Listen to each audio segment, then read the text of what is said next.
Okay, Wonder Kids, and we are back with work, energy and power. Since हम जानते हैं कि in my previous video we had been dealing with the conservation of energy. Okay, but here we are going to deal with external forces and internal energy transfer. Since ये बहुत ही really में ना interesting topic है, because यहाँ पे हम लोग सीख सकते हैं in the given point, in the given video हम लोग सीखेंगे कि एक्सटर्नल फोर्सेस की वजह से कैसे जो सिस्टम के अंदर की एनर्जी होती है वो कैसे एक से दूसरे फॉर्म में चली जाती है. So here's the point and let's just start the point with a nice example. चलो कुछ नाइस एग्जाम्पल लेते हैं. उससे पहले I would like to make the topic familiar to you कि जब एक्सटर्नल फोर्सेस मतलब सिस्टम के बाहर की फोर्सेस, सपोज ये बोर्ड मेरा सिस्टम है, मोर कॉमनली ये डस्टर मेरा सिस्टम है, उस प्लस में ये बोर्ड मेरा सिस्टम है. This is duster board system. अगर मैं एक्सटर्नली इस पर कोई फोर्स लगाता हूँ तो भी इसकी इंटरनल एनर्जी एक किसी दूसरे फॉर्म में ट्रांसफर हो सकती है. ओके, अब अगर मैं एक कॉमन एग्जांपल से स्टार्ट करता हूँ तो सपोज यानी मेरे पास मैन है. ओके, मेरे पास कोई भी मैन है. अब ये मैन क्या करता है? Okay, he is present. अब इसे आगे बढ़ना है, ऑब्वियसली इसे आगे बढ़ना है. अगर इसे रैली में इधर जाना है, सपोज ये इनिशियली यहाँ पे इसे जाना है यहाँ पे, तो ये क्या करेगा? ऑब्वियसली ग्राउंड पे फोर्स लगाएगा. एक इधर हुआ इसका ग्राउंड, एक इधर हुआ, सॉरी इसका में leg, so one leg is here, one leg is here. अब ये क्या करेगा? पहली बात तो ये इसे पीछे पुश करेगा. पहली बात तो ये ग्राउंड को पीछे पुश करेगा with a force vector F. अब अगर ये with a force vector F इसे पीछे पुश करता है तो ड्यू टू फ्रिक्शन एंड अब फ्रिक्शन तो लगा, और more obviously here we can just notice कि ग्राउंड भी according to Newton's third law of motion एक यहाँ पे वेक्टर एफ लगा देगी, जिसकी वजह से ये आगे बढ़ता जाएगा. ओके, तो यहाँ पे फोर्स एक्सटर्नल थी कि इंटरनल थी? अब इस फोर्स को भूल जाओ, इस फोर्स को ना अब आप एक्चुअल में भूल जाओ. यहाँ पे फोर्स लग रही है, तो ये फोर्स एक्सटर्नल है कि इंटरनल है? मेरा सिस्टम क्या है? ये तो मेरा मैन है, तो फोर्स ऑब्वियसली एक्सटर्नल है क्योंकि बाहर से अर्थ से ये फोर्स ओरिजिनेट हो रही है. ओके, अब ये अर्थ से एक्चुअल में ओरिजिनेट हो रही है, लेकिन जो मैन, अब तो मैन मेरा आगे एक्सेलरेट करेगा, आगे बढ़ेगा, तो जो मैन एनर्जी लेगा टू एक्सेलरेट फॉरवर्ड, वो कहाँ से एनर्जी से मिलेगी? इनिशियली तो इसकी पोटेंशियल एनर्जी ज़ीरो थी. ओके, अब उसके बाद अगर मैं देखूं पोटेंशियल एनर्जी तो ज़ीरो थी ही थी, काइनेटिक एनर्जी भी ज़ीरो थी. क्या ये एक्सटर्नल फोर्स ग्राउंड से इसे एनर्जी दे रहा है? नहीं, ये से ग्राउंड से एनर्जी नहीं दे रहा, बल्कि बिकॉज एक्चुअल में ना इनिशियली इसने यहाँ पे ग्राउंड पे फोर्स लगाया था बाय हिज बॉडी, अपने अपने मैस्कुलर फोर्स को यूज़ करके. इसने अपनी पूरी muscular energy, since he would be eating some kind of food, वहाँ से इसे एनर्जी मिलती होगी. सो दैट इज़ यहाँ से अपनी बायोलॉजिकल एनर्जी को यूज़ करके ये यहाँ पे फोर्स लगाया. अब वही इंटर्न एनर्जी से वापस मिल गई, which is getting converted towards kinetic energy, जिसकी वजह से ये समहाउ यहाँ तक पहुँच ही जाएगा.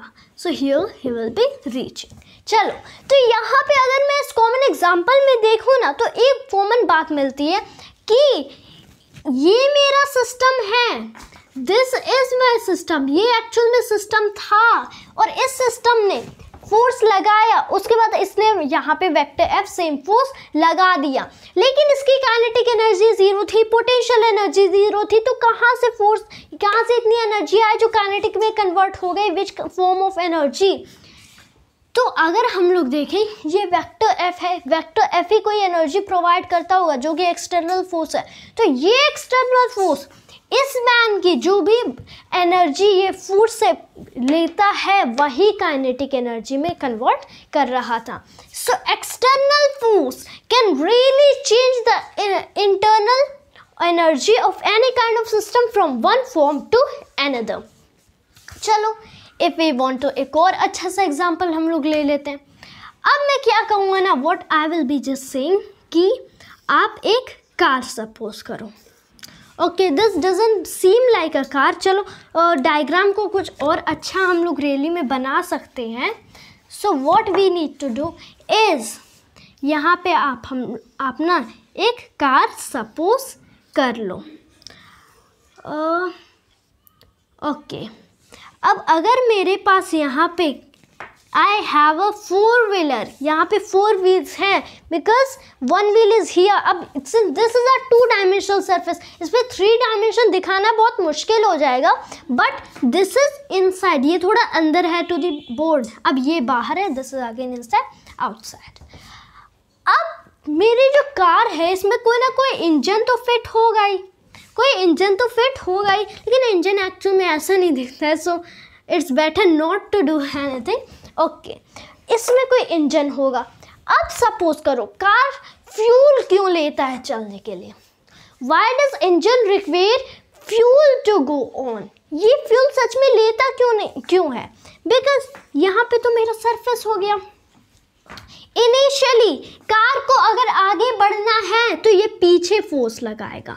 ओके, उल्टा का उल्टा, दिस इज आगे बढ़ना है तो ये पीछे फोर्स लगाएगा। इंजन्स कभी ना आगे बढ़ने के लिए आगे फोर्स लगाते ही नहीं है। इंजन तो हमारे पीछे फोर्स लगाते हैं कि हम और पीछे आए। अब जितना पीछे आएंगे उतना फ्रिक्शन इंक्रीज करेगा, अब उसकी वजह से हम लोग आगे बढ़ जाएंगे। अब वो हम लोग बहुत स्मॉल इफेक्ट होता है, हम लोग नोटिस नहीं कर पाते। ओके, ये पीछे फोर्स वेक्टर एफ लगाएगा। अब जैसे इसने फोर्स लगाया, अब थोड़ा सा फोर्स लगाया, इसका काम तो खत्म हो गया। अब सिंस ये पीछे आ रहा है, कार के टायर्स पे ये थोड़ा रफ होगा, दिस विल बी, इसीलिए यहाँ पे फ्रिक्शन वेक्टर एफ लगने लगेगा ओवर ईच टायर। ये तो पूरे टायर पे लग गया, देखो सारे टायर्स पीछे आ रहे तो पूरे टायर्स पे फ्रिक्शन वेक्टर एफ लग गया। अगर सेम अमाउंट से लगता है तो ये हो गया आगे और दिस सिस्टम 4 वेक्टर एफ। अब that is high amount of friction, इसलिए ये आगे बढ़ जाता है। लेकिन इसे काइनेटिक एनर्जी मिली कहाँ से? क्या इसने रोड से ये काइनेटिक एनर्जी छीन ली? Has it asked the kinetic energy from road? क्योंकि इनिशियली अगर मैं इनिशियल की बात करूं, दिस इज, अगर मैं इनिशियल की बात करूं, इसकी पोटेंशियल एनर्जी 0 थी। Okay, configuration of the system was not changing, it was constant. इसकी काइनेटिक एनर्जी 0 थी, बट फाइनल में इसे कुछ काइनेटिक एनर्जी मिली है। It has got some kinetic energy. तो वो कहाँ से मिली? बिकॉज इनिशियली इसने फोर्स लगाया था, बाद में फ्रिक्शन लगा। तो अगर मैं इसके इंजन पे नोटिस करूं, ये पीछे फोर्स लगा रहा था, इसीलिए तो कार फ्यूल लेता है, वरना तो कार फ्री फ्यूल के चल जाता कि डायरेक्टली पीछे फोर्स लगता तब कार आगे बढ़ जाती। क्यों लेता है इतना fuel car? Why does it take that much fuel? क्यों ये फ्यूल के बिना नहीं चल सकता? बिकॉज इसमें इंजन में ना जो भी फ्यूल काम करेगा, what ever fuel will be burning, okay, जो भी पेट्रोल या डीजल विल बी बर्निंग, उसकी वजह से पीछे फोर्स लगेगा, जिसकी वजह से आगे फ्रिक्शन लगेगा, जिसकी वजह से आगे कार जाएगी। तो इसे इतना काइनेटिक एनर्जी कहाँ से मिला? यहाँ से मिला कि ये जो फ्यूल है यही तो फोर्स लगा रहा। अब फ्यूल में भी से इसे कोई एनर्जी मिलेगी, फ्यूल से इसे एनर्जी मिल रही है। अब यही एनर्जी फाइनली काइनेटिक एनर्जी में ट्रांसफॉर्म हो रही है। तो जो इसकी इंटरनल एनर्जी है, जो भी इसकी इंटरनल एनर्जी है, ये kinetic energy of the body में ट्रांसफर हो रही है। लेकिन इनिशियली फोर्स तो एक्सटर्नल था ना, ओके, मोर करेक्टली फाइनली, इसीलिए एक्सटर्नल फोर्स भी इंटरनल एनर्जी ट्रांसफर कर सकते हैं, मतलब एक फॉर्म से दूसरे फॉर्म में। चलो, this was some common example. अगर ना मुझे इसको भी इक्वेशन के फॉर्म में डिस्क्राइब करना है, इसके इक्वेशन लिखने हैं, तो सपोज हम लोग यही एग्जांपल ले लेते हैं। क्या, कहाँ लगा फोर्स? ऑब्वियसली यहाँ लग रहा है फोर्स। सपोज ये रहा कुछ एंगल फाई, अगर आप इस एंगल को फाई लेते हो, मैंने बोला यहाँ का पॉजिटिव ले लो। अब थोड़ा ना सिंपल हो जाएगा कि अगर आप यहाँ का पॉजिटिव ले लो, लेकिन अगर यहाँ पे पॉजिटिव नहीं भी लेना है, if you really don't want to make here positive, आपको ऐसे ही सिस्टम रखना है, कोई बात नहीं, हम लोग वेक्टरली परफॉर्म कर लेंगे। यहाँ पे अगर मैं देखूँ काइनेटिक एनर्जी तो इसको मिल ही रही है। अगर सपोज इनिशियली भी ये चल रहा था, उसके बाद फोर्स की वजह से एक्सेलरेट हुआ है, इसकी जो इनिशियल वेलोसिटी थी वो क्या थी, वो u थी, इसकी फाइनल वेलोसिटी ये v थी। हम लोग वेक्टर में लेने वाले हैं, we are to have it in vectorly form. Okay, अगर कुछ इस तरह का कंडीशन था, the mass of the particle is m, since mass is a scalar quantity, तब half according to the work energy theorem change in kinetic energy, change in kinetic energy मतलब कि half in this is half m delta v square, जिसको आप ना simply लिख सकते हो as half m v f का स्क्वेयर माइनस में हाफ m v i का square. This is half m v का स्क्वेयर माइनस में हाफ m u का स्क्वेयर किसके इक्वल होता है, चेंज इन काइनेटिक एनर्जी। तो मेरा वेक्टर f डॉट वेक्टर क्या, अगर डिस्प्लेसमेंट s हुआ, वेक्टर s हुआ, तो वेक्टर f डॉट में वेक्टर s। ऑब्वियसली यहाँ पे हम लोग ना लिखते वर्क हैं, हम लोग वर्क ही लिखते हैं, लेकिन वर्क तो मैं vector f dot vector s लिख सकता हूँ ना, तो भाई लिख लो, दैट्स नो प्रॉब्लम। यहाँ से हुआ, ये तो मेरा change in kinetic energy already है, डेल्टा की किसके इक्वल, वेक्टर f डॉट में वेक्टर s, ये इक्वेशन हमें पता है, तो यही वाला इक्वेशन है। लेकिन अगर configuration of the system change होता है, if arrangement of the system change होता है, तो पोटेंशियल एनर्जी भी चेंज हो रही है। अब इसको ये पोटेंशियल एनर्जी ना जो भी होगी मिलेगी कहाँ से टू द पार्टिकल, कहाँ से मिलेगी, ऑब्वियसली काइनेटिक एनर्जी ट्रांसफर होगी टू द पोटेंशियल एनर्जी। तो for a certain instant kinetic energy अगर पोटेंशियल एनर्जी बन रही है, तो हमें इसमें इस काइनेटिक एनर्जी में पोटेंशियल एनर्जी ऐड करनी होगी, क्योंकि सम हमेशा कांस्टेंट रहेगा। जब पोटेंशियल एनर्जी ज़ीरो रहेगी ये रिजल्ट मिलेगा, जब काइनेटिक एनर्जी ज़ीरो रहेगी तो यहाँ पे बस डेल्टा यू हो जाएगा। तो इक्वेशन जो हमारा बनता है वो तो यही रहेगा, दिस विल बी इक्वेशन। चलो, this was the topic about the external forces and internal energy transfers। अब ना is left a very little, अब हम लोग ना बस पोटेंशियल एनर्जी कर्व का टॉपिक हम लोग समझने वाले हैं इन दी नेक्स्ट वीडियो। उसके बाद I think work energy and power भी खत्म होने वाले हैं। तो सर टॉपिक का नाम भी तो है work energy and power, and हम लोग ना वर्क और एनर्जी को ऑलरेडी डिफरेंट वे में रिलेट कर चुके हैं। So let's deal with power again, हम लोग वापस से पावर से डील करेंगे and will be trying to just explain it in different manner. So for that first of all let me erase this. तो moving to the power, since आज topic कुछ different ही था, but even let us complete it. अब ना already I have covered the topic, बस inform ये करना था बिकॉज ऑलरेडी हम लोग जानते हैं पावर इज व्हाट, पावर होता क्या है, power is the rate of doing work per unit time, मतलब इसे मैं W अपन delta T according to the definition लिख सकता हूँ।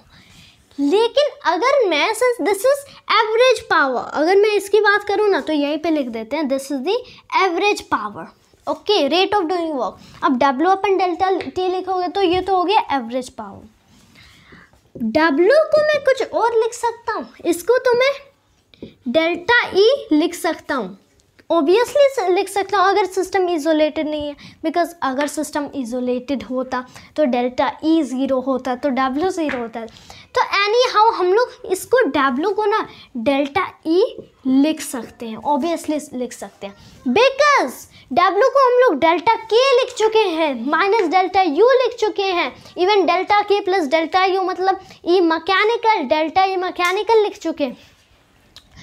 अब अगर सिस्टम में डेल्टा E इंटरनल भी होगा एंड डेल्टा E थर्मल भी होगा, तब वो भी ऐड करना पड़ेगा, तो as a whole delta E लिख सकते हैं। तब मैं क्या कर सकता हूँ, तब तो ऑब्वियसली एक ही काम है कि P एवरेज के P एवरेज के फॉर्मूले में मैं W की जगह डेल्टा E भी अपन मैं डेल्टा T भी लिख सकता हूँ। दिस इज, हमें एक और मिल गया फॉर्मूला फॉर द पावर। अगर मैं इंस्टेंटेनियस पावर मतलब कि सिंपली पावर की बात करूं तो दिस इज dw अपन में dt, ऑब्वियसली dw अपन में dt। अब ऐसे भी लिख सकते हो, सिंस अगर करना है ना तो आप ये भी काम कर सकते हो कि अब इसमें दिस इज जस्ट रूल।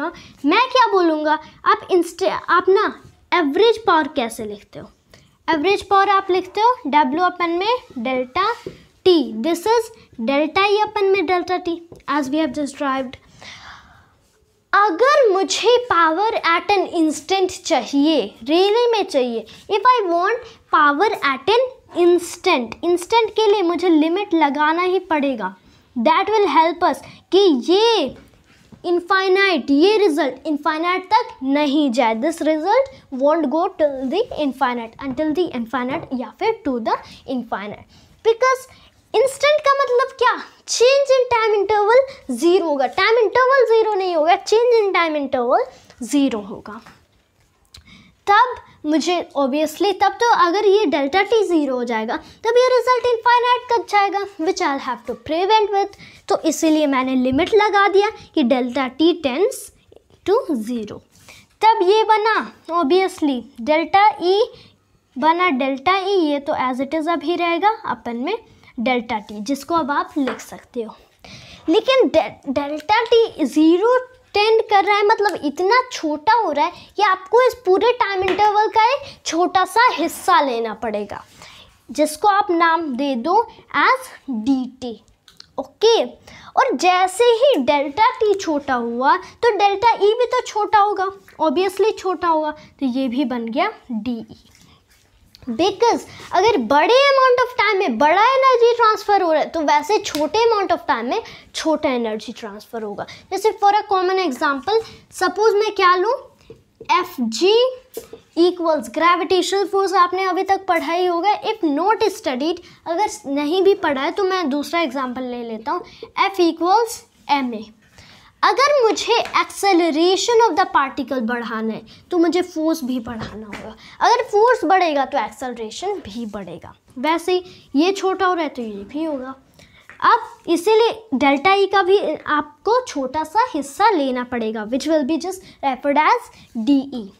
अब मेरा डेल्टा ई बन गया डी ई, डेल्टा टी बन गया डी टी। अब तो लिमिट लगाने की ज़रूरत ही नहीं है, क्योंकि लिमिट का काम ही करना ये था कि डेल्टा ई को डी ई बना दे, डेल्टा टी को डी टी बना दे। अब इसका काम खत्म, अब इसे हमें मतलब नहीं है, तो ये बन गया डी ई अपन में डी टी। ये क्या था, एवरेज पावर को मैंने इतना बड़ा इंटरवल था उसको छोटा छोटा करते हुए, टुकड़ों में करते हुए मेरा average power of an interval बन गया इंस्टेंटेनियस पावर या फिर simply power of an instant, which is referred by me as the D E upon में डी टी। मतलब कि differentiation of the transfer of energy upon में just with respect to dt या फिर de अपन में dt. So this is a new definition, a new formula, some new formulas and some new definitions of power, and hope I think in just 1 or 2 more videos work energy and power भी खत्म होने वाला है. So here this was my today's video and thank you for watching this video full. जय हिंद, जय भारत.